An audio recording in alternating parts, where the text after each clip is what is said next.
Hi అండి, అందరికీ నమస్కారం. ఇవాళ మనం 2 హెల్తీ స్మూతీస్ ఎలా చేసుకోవాలో చూద్దాం. ఇవి పిల్లలకి, పెద్దలకి చాలా ఉపయోగపడే న్యూట్రిషియస్ డ్రింక్స్. ముందుగా బనానా స్మూతీతో స్టార్ట్ చేద్దాం. ముందుగా 2 బనానాలు తీసుకొని పొట్టు తీసి కట్ చేసుకొని మిక్సీలో వేసుకోవాలి. 2 టేబుల్ స్పూన్ల ఓట్స్ నానబెట్టి వేసుకోవాలి. ఒక 2-3 జీడిపప్పులు, 4 బాదం పప్పులు, 2 ఖర్జూరాలు గింజలు తీసుకొని వేసుకోవాలి. ఒక 2 టేబుల్ స్పూన్ల హనీ వేసుకోవాలి, తేనె. ఇప్పుడు తగినన్ని పాలు పోసుకొని మనం మిక్సీ పట్టుకోవాలి. ఇంతేనండి, బనానా స్మూతీ రెడీ అయిపోయింది. ఇందులో మనకి కావాల్సిన నట్స్ పైన వేసుకొని సర్వ్ చేసుకోవడమే. పిల్లలు అయితే చాలా ఎంజాయ్ చేస్తారు. పిల్లలకి బ్రేక్ఫాస్ట్ టైంలో కానీ లేదంటే ఈవినింగ్ కూడా తాగిపోయచ్చు. ఇప్పుడు యాపిల్ స్మూతీ చేసుకుందాం. ముందుగా యాపిల్ని పొట్టు తీసుకొని చిన్న ముక్కలు కట్ చేసుకొని 4 జీడిపప్పులు, 4 బాదం పప్పులు, 1 స్పూన్ పీనట్ బటర్ వేసుకొని 2 స్పూన్ల తేనె వేసుకోవాలి. 2 టీ స్పూన్ల తేనె వేసుకొని ఇప్పుడు ఇందులో తగినన్ని వాటర్ వేసుకొని మనం బ్లెండ్ చేసుకోవాలి.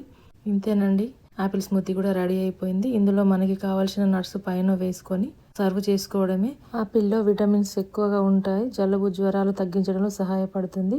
పీనట్ బటర్, డ్రై ఫ్రూట్స్ వల్ల గుడ్ ఫ్యాట్స్ లభిస్తాయి.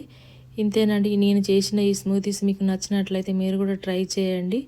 లైక్ చేయండి, షేర్ చేయండి. Thank you.